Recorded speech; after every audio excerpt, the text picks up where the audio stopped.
Nous prenons 1 Chronique chapitre 13.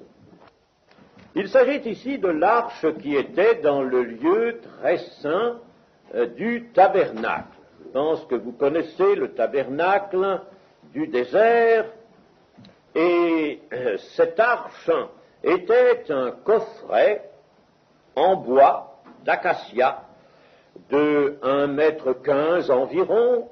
Les dimensions nous se donnaient en coudées, 1,15 m environ de longueur et 0,70 m de côté, c'est-à-dire de largeur et de hauteur.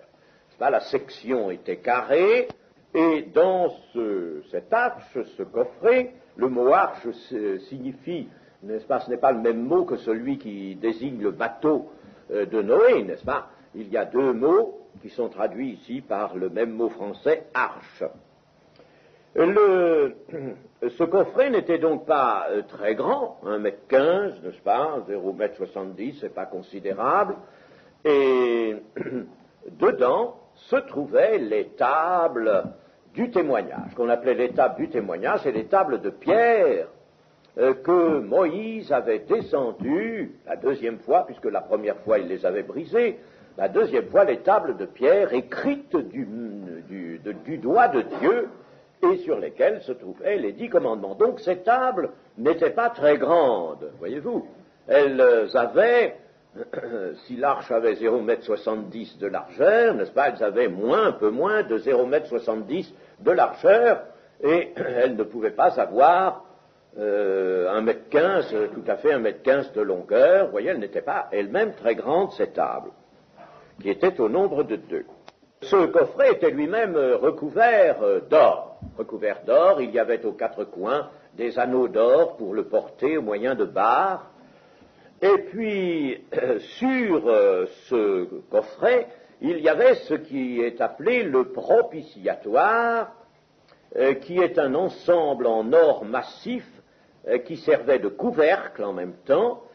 C'était donc, si vous voulez, n'est-ce pas, une plaque d'or pur, d'or massif, de la dimension de l'arche, et aux 2 extrémités, il y avait des chérubins, un chérubin à chaque extrémité, qui étendaient leurs ailes, n'est-ce pas, étendaient leurs ailes comme ça, ou comme ça, si vous voulez, sur le propitiatoire, si bien que ces chérubins occupaient donc la moitié, mettons, 57 cm environ, leurs ailes se rejoignaient presque, et c'était entre les chérubins que l'Éternel siégeait.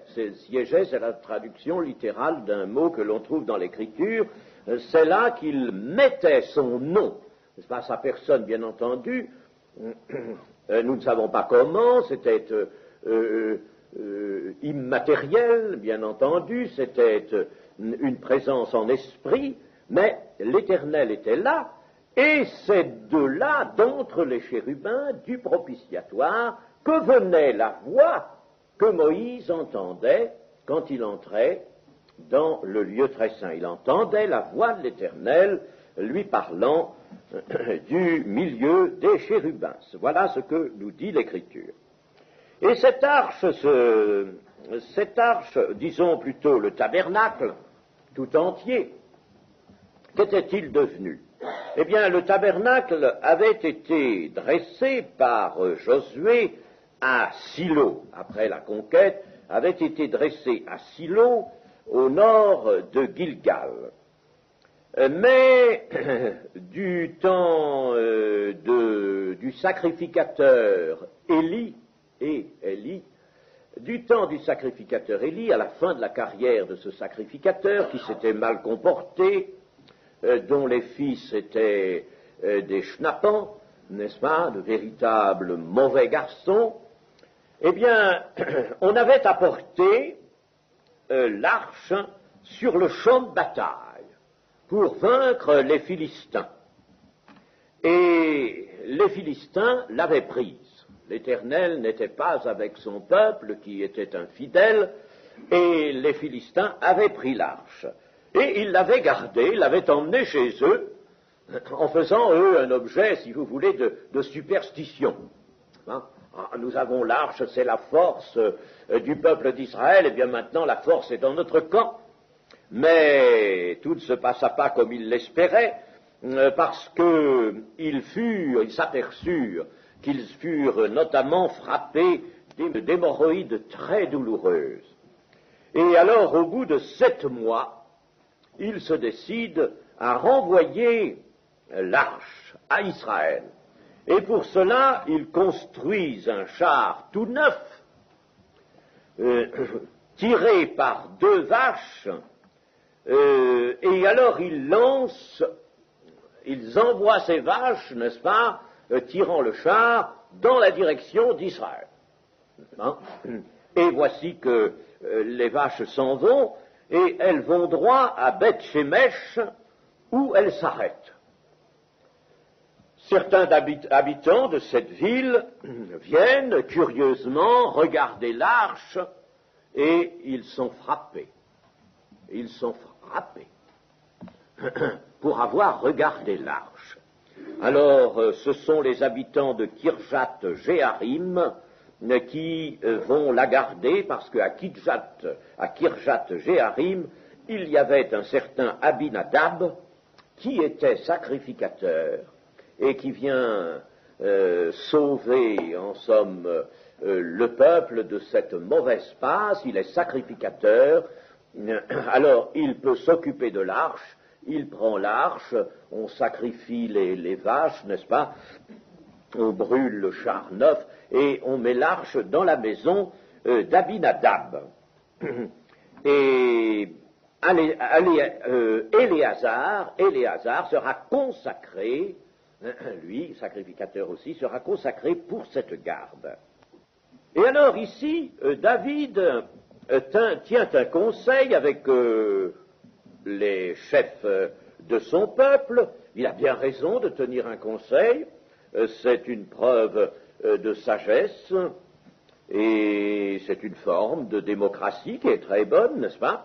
Il prend conseil des chefs et des princes des tribus, et il leur fait part de son projet, si vous le trouvez bon, et si cela vient de l'Éternel, n'est-ce pas? Il s'assure que cette idée vient bien de l'Éternel, parce que la chose est tout de même sérieuse. Eh bien, envoyons de tous côtés chercher les sacrificateurs et les Lévites dans les villes où ils sont, réfugiés maintenant, qu'ils se réunissent à nous, et tous ensemble, nous allons reprendre à Kirjat Jéarim l'arche de notre Dieu, parce qu'on ne s'en est pas occupé du temps de Saül. Saül était, nous avons dit, l'homme selon la chair, il avait bien d'autres pensées, cela montre que véritablement sa pensée n'était pas pour Dieu. Il ne s'est pas du tout préoccupé du tabernacle, mieux il a fait, vous savez, n'est-ce pas, tuer tous les sacrificateurs, 80 et quelques, 85 sacrificateurs, et puis des populations qu'il a fait tuer, n'est-ce pas. Mais l'arche ne l'intéressait pas. Ceux qui n'ont pas leur cœur au Seigneur, n'est-ce pas, la présence du Seigneur ne les intéresse pas. Ce qui est du Seigneur, ça, c'est bien loin de leurs préoccupations et de leurs pensées. Mais David est un tout autre homme, n'est-ce pas, et lui, il se préoccupe de l'arche. Le tabernacle lui-même n'avait plus grand-chose à faire, puisque Israël était installé dans un pays et que chaque tribu avait eu son territoire. On n'était plus en mouvement dans le désert. On n'avait donc plus besoin de ce tabernacle démontable. Mais l'arche elle-même, ça, alors là, c'était la présence de Dieu, n'est-ce pas? Et elle était précieuse. Ainsi, David fait œuvre ici de fidélité. Il est tout à fait capable d'accomplir les volontés de Dieu. Alors toute l'assemblée décide de faire ainsi. La chose parut convenable à tout le monde. C'est bien, jusque-là, n'est-ce pas? Dieu favorise ce projet, cette idée est bonne, n'est-ce pas? Et l'Éternel lui est favorable. Alors David assemble tout Israël pour faire venir de Kirjat-Jéarim l'arche de Dieu. Et le jour du transfert arrive, alors David se rend lui-même à Kirjat-Jéarim, qui était dans l'état de Juda, pour faire monter l'arche de Dieu devant laquelle est invoqué le nom de l'Éternel qui réside entre les chérubins. Alors, ils mettent l'arche sur un char tout neuf, qui n'avait jamais servi, et ils l'emportèrent de la maison d'Abinadab vers la cité, ils se rendaient vers la cité de David à Jérusalem. Et alors, là, tout un cortège se forme devant l'arche, il y a David et toutes sortes de sacrificateurs, les chefs, les princes aussi, certainement, tout le monde danse, n'est-ce pas? David donne le ton, il danse, n'est-ce pas? Et vous savez, quand il dansait pour de bon, n'est-ce pas? Il sautait vraiment d'un pied sur l'autre, n'est-ce pas? Et j'ai vu à peu près, n'est-ce pas, une fois, parmi des Juifs, comment on pouvait danser autrefois, enfin, c'était une danse, pas une danse rythmée. C'était pas une danse rythmée, n'est-ce pas? Mais on sautait littéralement, n'est-ce pas? On sautait de joie, n'est-ce pas? En se tournant de côté et d'autre, n'est-ce pas? Et en faisant marcher les bras, hein? C'était une démonstration de joie, n'est-ce pas? Tout en chantant et tout en jouant des instruments. C'est très bien, la fête est magnifique, n'est-ce pas? David lui-même a le cœur tout en joie. Et voilà que Dieu n'est plus avec eux. Dieu était pourtant avec le projet, et Dieu n'est plus avec la fête. Il se passe quelque chose, n'est-ce pas? Dieu n'est plus avec la fête, plus du tout, n'est-ce pas? Et tout le monde se réjouit sans que l'Éternel y participe. Vous savez, il y a une leçon là, n'oublions pas de recueillir toutes les leçons au passage, elles nous sont nécessaires. Prenons bien garde, nous, quelquefois, dans l'Église ou dans nos grandes rencontres, de ne pas nous réjouir sans que l'Éternel soit là et sans que l'Éternel soit vraiment avec nous. C'est pas tout de dire nous te louons, Seigneur, pour ta présence au milieu de nous. Il faut que ce soit effectif. Méfions-nous, n'est-ce pas, de cela, qu'il n'y ait rien qui puisse achoper, qui puisse attrister l'esprit. C'est l'expression du Nouveau Testament. C'est-à-dire, en somme, n'est-ce pas, provoquer une sorte de retrait de l'esprit. L'Éternel nous laisse nous amuser, nous laisse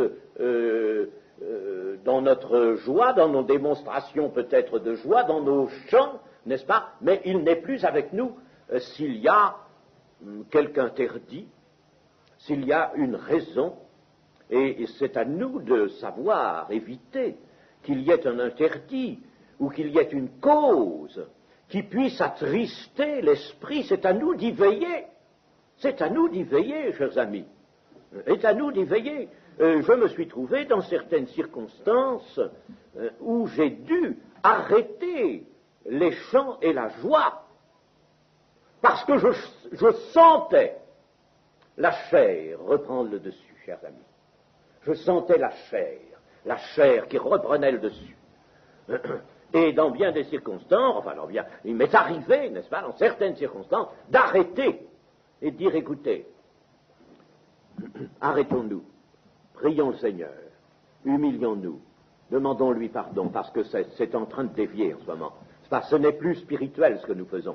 Ce que nous faisons n'est plus spirituel, c'est la chair, c'est le contentement de l'homme, contentement de la chair. Il faut, chers amis, prendre garde quand nous sommes en réjouissance, que la chair ne revienne pas à la surface et qu'elle ne supplante pas l'esprit. Si nous faisons quelque chose pour que cela soit agréable à Dieu et que cela glorifie Dieu, il faut que ça reste spirituel. Eh bien là, Dieu n'est pas dans la joie. Dieu n'est pas du tout dans cette joie-là. Et en effet, lorsqu'ils furent arrivés à l'ère de Kidon, voici que l'un des deux qui conduisait le char celui qui était nommé Uza, n'est-ce pas, voit l'arche pencher. Il met sa main ici pour empêcher que l'arche ne tombe jusqu'à ce que le char retrouve un terrain plus horizontal et que tout se rétablisse. Eh bien, voilà quelque chose qui n'est pas du tout accepté de Dieu, et Uza est frappé de mort sur l'instant. Frappé de mort sur le moment. Hein? Alors c'est la consternation. Ah, la joie s'arrête vite. Les luttes, les tambourins, les harpes, les chants, les danses, fini. Consternation générale. Qu'est-ce qu'on voit, n'est-ce pas? C'est Uza par terre, mort. Bien entendu, le char s'arrête, n'est-ce pas? On voit Uza mort, frappé par l'Éternel, et l'on se rend bien compte que c'est au moment où il a touché l'arche qu'il a été frappé de mort, et l'on se rappelle à ce moment-là qu'en effet, n'est-ce pas, personne ne pouvait toucher l'arche, et même il y avait déjà, n'est-ce pas, à ce moment-là, une colère de l'Éternel. C'est en somme ce geste d'Uza a mis le comble, n'est-ce pas, à ce qui irritait l'Éternel, n'est-ce pas, et sa colère a frappé. Et David, lui, est irrité, c'est-à-dire qu'il ne comprend pas, n'est-ce pas, et il est bouleversé. Il est bouleversé de ce que l'Éternel avait frappé Uza d'un tel châtiment, et ce lieu a été appelé jusqu'à ce jour Péretz Uza, c'est-à-dire la brèche. Voilà encore une brèche, n'est-ce pas, dans les intentions de l'homme, dans le cours de la vie du peuple, n'est-ce pas, une brèche parmi le peuple, voilà une chose infiniment malencontreuse. Alors, essayons de comprendre un peu cet événement, parce qu'il a à nous parler, bien entendu. D'abord, disons ceci, c'est que l'intention de David était très bonne de transporter l'arche, et jusqu'à ce moment-là, l'Éternel était avec l'intention de David et du peuple. Jusque-là, ça allait bien. Mais au moment où on se met à réaliser le transfert de l'arche, l'Éternel n'est plus d'accord. L'Éternel n'est plus là. Pourquoi?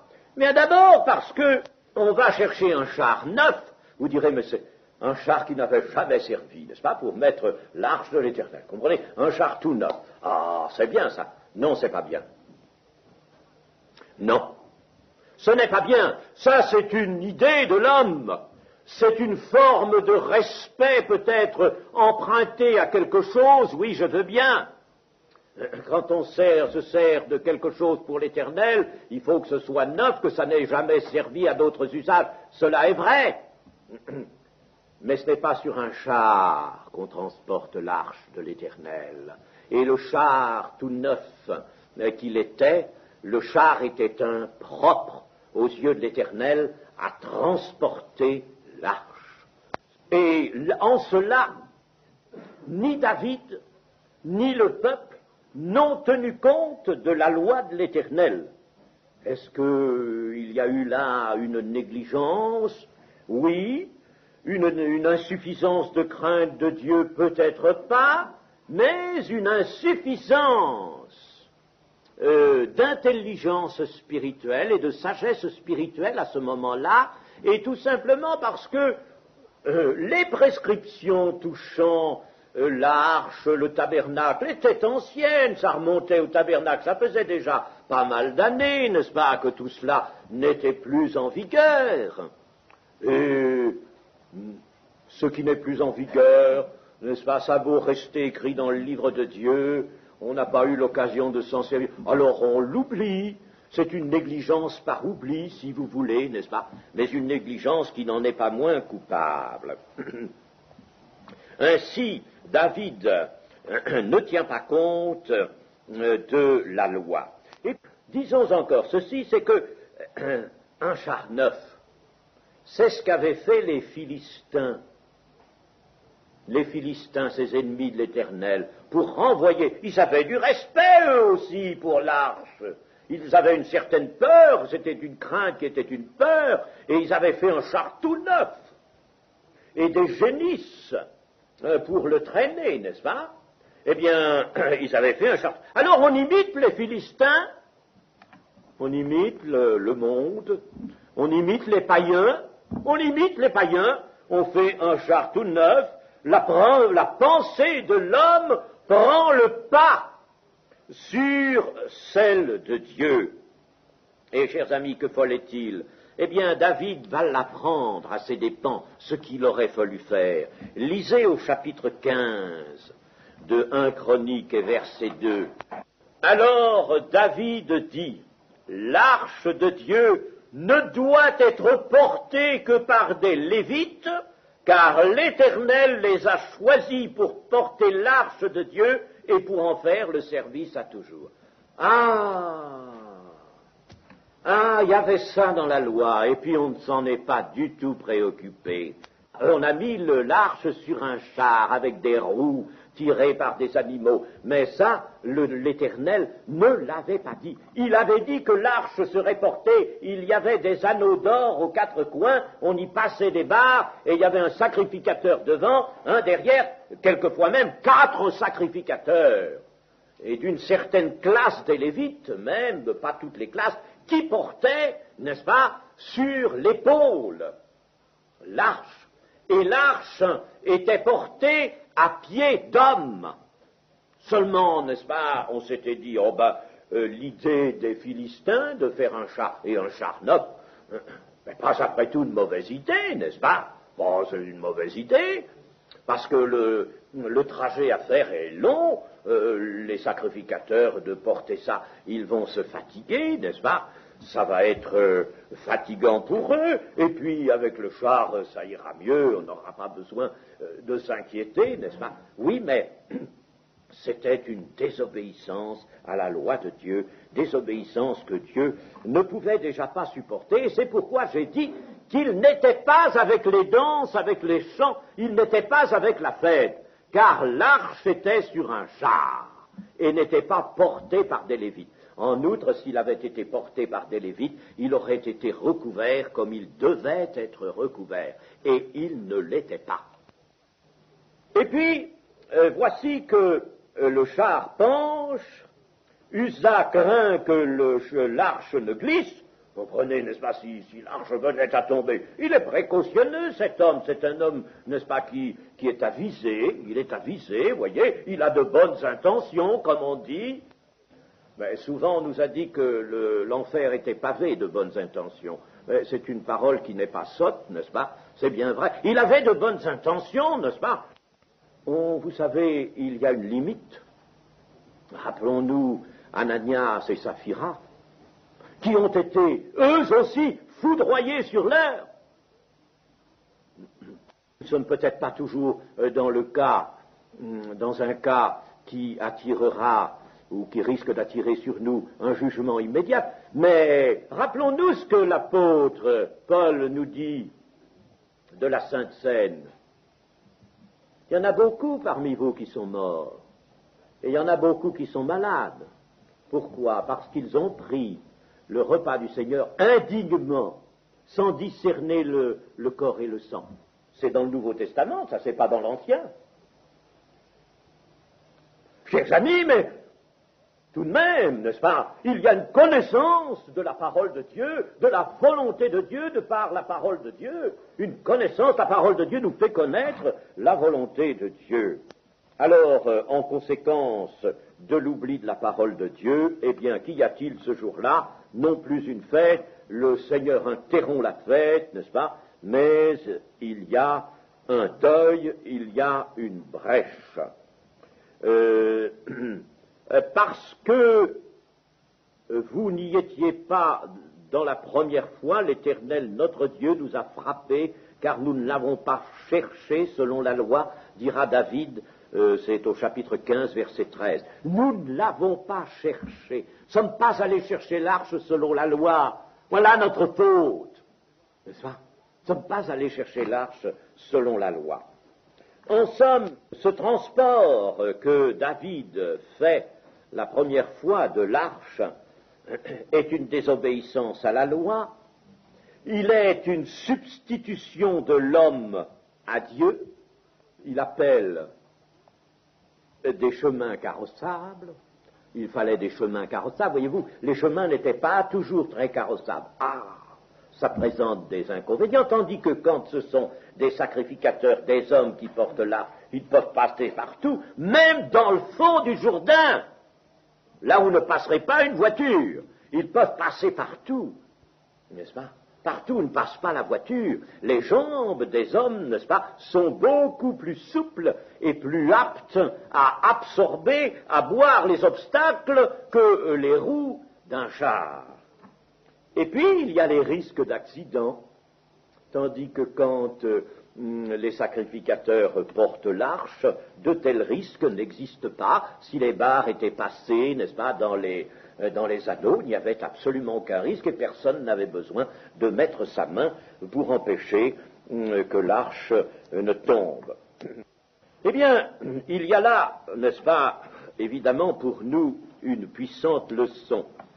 David s'aperçoit, n'est-ce pas, que on n'a pas suivi la loi, on n'a tenu aucun compte de la loi, il est irrité de ce que la colère de Dieu ait été aussi brusque, n'est-ce pas, aussi terrible, que Uza ait été frappé de mort. Alors il a peur lui-même, et il a peur, tellement peur qu'il ne veut plus prendre l'arche dans la cité. Alors on l'amène dans une maison, la maison d'Obed-Édom de Gath, n'est-ce pas, et cette maison et tout ce qui lui appartenait, n'est-ce pas, à Obed-Édom, tout est béni. Voilà la bénédiction de Dieu qui vient sur la maison qui a donné accueil à l'arche. Vous pensez bien que 3 mois plus tard, quand David verra ça, qu'il y a la bénédiction, il va alors aller rechercher l'arche une seconde fois, mais cette fois-ci, il se le tiendra pour dit, n'est-ce pas, et il saura ce qu'il doit faire. Eh bien, la leçon que nous avons à tirer de cela peut être la suivante, et je ne la dirai pas, cette leçon, avec des ménagements. Parce qu'il y a longtemps que je pense qu'à notre époque, nous sommes en train de refaire exactement les errements, reproduire les errements de David là. Nous sommes en train de porter l'arche de l'Éternel, ou si vous voulez, pour m'exprimer avec le prophète Ésaïe, de porter les vases de l'Éternel, de les porter sur un char neuf. Le Christ n'a-t-il pas fait de ses rachetés et de ses serviteurs des sacrificateurs pour Dieu son Père? C'est bien ce qui est dit pour le Nouveau Testament, un saint sacerdoce, un royaume de sacrificateurs, des rachetés, des serviteurs, des sacrificateurs pour Dieu, son Père, et tous ceux qui entrent dans la nouvelle alliance sont des sacrificateurs pour Dieu. Or, cette attribution d'autorité et de mission est incompatible avec certaines choses. Elle est incompatible avec certaines choses. Elle est incompatible notamment avec les moyens du monde, ou disons certains des moyens du monde. On s'imagine aujourd'hui, n'est-ce pas, que l'on peut aller explorer toutes les possibilités techniques, technologiques ou autres du monde, et musicales, et s'approprier tout cela pour transporter l'arche de l'Éternel, c'est-à-dire transporter l'Évangile. Et dans le transport de l'Évangile, si nous le faisons correctement, il y a le transport des vases de l'Éternel, des biens de l'Éternel. Les vases, c'était les biens de l'Éternel, le transport des biens de l'Éternel. Il y a le transport du Saint-Esprit. Quand nous amenons l'Évangile comme il faut l'amener, nous amenons quoi? Le témoignage de Jésus, et le témoignage de Jésus, nous amenons le Seigneur Jésus. Nous amenons le Seigneur Jésus. nous l'amenons lui. Et on ne l'amène pas avec les moyens du monde. Dieu ne veut pas de ces choses, il veut des sacrificateurs. Et ça, nous l'avons complètement oublié, nous, aujourd'hui, il veut des sacrificateurs. Ce n'est pas un vain mot, cela, n'est-ce pas, que Dieu veut des sacrificateurs pour Dieu son Père. La puissance de séduction du monde est telle qu'elle nous fait oublier la parole de Dieu dans sa réalité. Elle nous fait oublier la réalité de la parole de Dieu. La parole de Dieu, nous en prenons certaines choses, oui, nous prenons quelque chose de la parole de Dieu, nous prenons un mobile, nous prenons des intentions qui peuvent être bonnes, aller vers les drogués, aller vers les uns, vers les autres, sauver les âmes, oui, nous prenons des intentions qui sont bonnes, mais nous oublions tout simplement les voies de l'Éternel. Nous oublions les voies. Et la puissance de séduction est telle qu'elle estompe même, n'est-ce pas? Elle estompe à notre pensée les exigences de la parole de Dieu, n'est-ce pas? Disons qu'elle estompe, n'est-ce pas, les réalités de la parole de Dieu. Alors, cette séduction nous amène à considérer que dans la culture moderne, dans les techniques, dans tout ce qui est systématisation, dans la publicité, on peut trouver toutes sortes de ressources pour apporter l'Évangile au monde. Et sur le char de David, on transportait l'arche de l'Éternel comme on aurait transporté une marchandise ou des matériaux quelconques, n'est-ce pas? Eh bien, aujourd'hui, on offre l'Évangile par voie publicitaire comme les multiples produits ou appareils du commerce. C'est à peu près la même chose.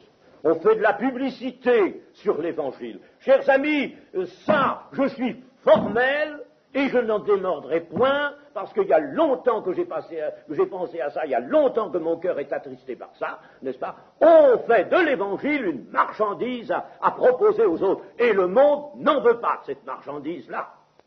Ce qui construit l'Église, c'est le témoignage des sacrificateurs eux-mêmes, qui vont par les chemins, qui vont par tous les pays de la terre, dans tous les pays de la terre, ils se répandent, soit qu'ils soient missionnaires, soit qu'ils soient autre chose, peu importe, ils sont des témoins, et ils apportent avec leur cœur, ils apportent la connaissance intérieure qu'ils ont du Seigneur Jésus, ils transportent les vases de l'Éternel, et c'est ainsi qu'ils attirent des âmes. Quand il y a eu ces derniers mouvements en Amérique qui sont devenus différentes choses, mais enfin, ces mouvements parmi les jeunes, n'est-ce pas, les jeunes hippies, même des masses de hippies qui ont été touchés par l'Évangile, comment ont-elles été touchées? D'homme à homme. Et n'ont pas été touchés par la publicité. Et ça, je me le suis fait dire et me le suis fait préciser. Ils ont été touchés par des témoignages d'hommes. Mais aujourd'hui, on va chercher chez les païens les accents musicaux, le rythme. Le monde même nous offre ses goûts, ses modes, ses initiatives. Et les emprunts faits au monde, alors, mettent en veilleuse complètement les voix de Dieu, les voix du témoignage, n'est-ce pas? On nous a dit une chose qui pour ma part, qui m'horripile terriblement, quand on nous dit que les petits papiers qu'on glisse sous la porte des gens sont des prédicateurs de papier. Alors, chers amis, n'est-ce pas? Non, non, non, non, non, on ne peut pas accepter une chose comme celle-là. Elle est proprement scandaleuse, n'est-ce pas? Non, on ne remplace pas des hommes sauvés. Ce n'est pas par des anges que Dieu annonce l'Évangile, mais par des hommes qu'il a tirés de leur péché, de leur boue, de leur mauvaise manière de vivre, qu'il a sauvés, qu'il a sanctifiés, auxquels il a révélé révéler son Fils intérieurement. Et c'est ce témoignage-là qui est percutant. C'est lui qu'il faut apporter. C'est cela, les vases de l'Éternel, qu'il faut transporter. Ce que Dieu veut, donc, c'est que l'Évangile soit porté par des sacrificateurs. Et l'Évangile, je le répète, est inséparable du Seigneur lui-même, car il est une puissance de Dieu. Vous comprenez bien que ce n'est pas le texte qui est une puissance de Dieu. Ce n'est pas le texte de l'Évangile qui est une puissance de Dieu. L'Évangile est une puissance de Dieu pour quiconque croit, c'est-à-dire quiconque s'ouvre à la foi. Il est une puissance de Dieu. Pourquoi est-il une puissance? Mais parce que l'Évangile est inséparable de Jésus-Christ. Retirez Jésus-Christ de l'Évangile, il n'y a plus rien. Il n'y a plus rien, rien. L'Évangile est inséparable. Et c'est pourquoi, et on peut dire que l'Évangile est une puissance de Dieu. Et une puissance de Dieu, ça se transporte par le cœur. L'apôtre Paul, pourtant, nous le dit, n'est-ce pas, d'une façon suffisamment formelle, et quand il nous dit qu'il est venu, non pas même avec de l'éloquence, avec la sagesse de la parole. Il n'est pas venu faire une démonstration d'éloquence, de sagesse de parole, il n'est pas venu faire apporter une dialectique savante, bien étudiée. Non, il est venu avec la puissance du Saint-Esprit, pour que la foi de ses auditeurs soit fondée sur la puissance de Dieu. Voilà l'Évangile, voilà comment on porte l'Évangile. Il faut des hommes, ce sont uniquement des hommes qui ont reçu qualification de Dieu, n'est-ce pas, soit pour le témoignage, soit pour la prédication de l'Évangile, mais des hommes qui ont reçu de Dieu par le Saint-Esprit et qui vont apporter cette puissance percutante. C'est ainsi que l'Évangile pourra être transporté et non autrement. Et le Seigneur ne sera pas avec toutes nos initiatives qui empruntent au monde païen. Et à quel monde aujourd'hui, n'est-ce pas, qui emprunte ses moyens, n'est-ce pas, ses voies, ce dont le monde se sert pour son propre plaisir ou pour son propre trafic, pour son commerce, nous emprunterions ces choses-là, ces choses qui sont infâmes, nous emprunterions cela. Quand je vois des groupes de jeunesse abandonner tout travail et se livrer à une musique qui vous casse les oreilles, une musique qui n'est autre que la musique qu'on traîne de balle en balle, et cela avec simplement des paroles dites évangéliques, eh bien je dis que c'est un malheur. Je dis que c'est un malheur. C'est un malheur. Un malheur, chers amis. Ah, ça, nous sommes dans un temps, n'est-ce pas, où ces choses-là, hélas, vont peut-être se multiplier. Il y a déjà plusieurs groupes musicaux qui sont comme ça, des groupes américains, des groupes belges, français, n'est-ce pas? Eh bien, chers amis, soyez prévenus, ne soyez pas favorables à cela, ne recherchez pas cela. Quand je vois, par exemple, que dans une assemblée, on annonce des chanteurs, la salle est pleine. On annonce réunion de prière, ou on annonce, n'est-ce pas, une étude biblique, il y a un quart de salle, tout au plus. Vous croyez que c'est pas affligeant, ça? Vous croyez que Dieu n'est pas affligé de ça, chers amis? Annoncer du cinéma, n'est-ce pas? Une projection de cinéma, ça, tout le monde vient. Tout le monde vient, tout le monde est libre, tout le monde est disponible. Hein? Des chanteurs, un quatuor ou un orchestre, n'est-ce pas? Alors tout le monde vient, on vient. Et quand il s'agit vraiment, n'est-ce pas, de se fortifier dans la parole de Dieu, quand il s'agit de venir vraiment un jour de plus louer son Dieu, on n'est pas disponible. Oh, chers amis, ce n'est pas étonnant que maintenant, comme me le disait encore ce frère-là cet après-midi, il me dit, mais on ne voit plus beaucoup maintenant de miracles, on ne voit plus beaucoup de guérisons dans les églises, on n'en voit plus beaucoup. Ah, on n'en voit plus beaucoup. Ben, il fait une constatation. Je ne peux pas lui dire, moi, qu'il a tort, n'est-ce pas? Il fait une constatation. Et ce n'est pas normal. Ce n'est pas normal. Pourquoi? Parce que l'esprit est attristé.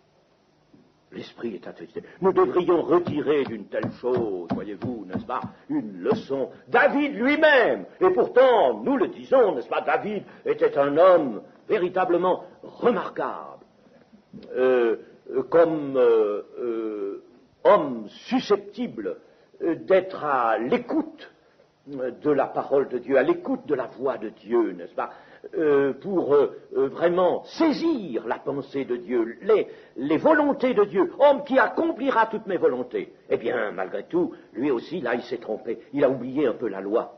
Elle était ancienne, pas pendant bien des années du règne de Saül, on n'a plus rien fait. Eh bien, vous avez vu, n'est-ce pas, quelle a été la sanction de Dieu.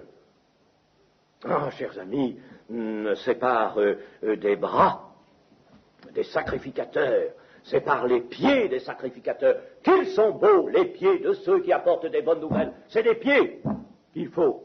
Parce que, n'est-ce pas, si les sacrificateurs marchent eux-mêmes, alors il nous est dit dans Ésaïe 52, le Seigneur, l'Éternel, sera devant eux, marchera devant eux, et il marchera aussi derrière eux. Ne touchez rien d'impur, est-il dit là. Ne touchez, vous qui portez les vases de l'Éternel. Alors, mes amis, alors, nous avons complètement oublié ça. Nous avons oublié ces choses, n'est-ce pas? Quand David, alors, reviendra chercher 3 mois plus tard l'arche pour la porter, cette fois-ci, vraiment à destination, c'est-à-dire à la cité de David, alors il prendra des Lévites, il se conformera à la loi, il regardera minutieusement la loi et ce qui est prescrit, et il fera cela. Et il nous est même dit que, bien sûr, le trajet était long, c'était fatigant pour des hommes de porter cela, n'est-ce pas? Eh bien, il nous est dit que, verset 26, chapitre 15, verset 26, ce fut avec l'assistance de Dieu que les Lévites portèrent l'arche de l'alliance de l'Éternel et l'on sacrifia 7 taureaux et 7 béliers. Ce fut avec l'assistance de Dieu, c'est-à-dire que les Lévites, ils n'ont pas senti la fatigue, ils ne se sont pas plaints, ils ont pu faire tout le trajet en portant cette précieuse charge sans être fatigués, parce que Dieu les assistait, ils étaient dans l'obéissance, Dieu les assistait. Faisons-nous ce que Dieu nous demande pour annoncer par nous-mêmes l'Évangile, et nous n'aurons pas besoin de craindre, de manquer de force, de manquer de ceci, de manquer de cela, ou d'être trop fatigués. Le Seigneur nous assistera si nous lui sommes fidèles. Amen.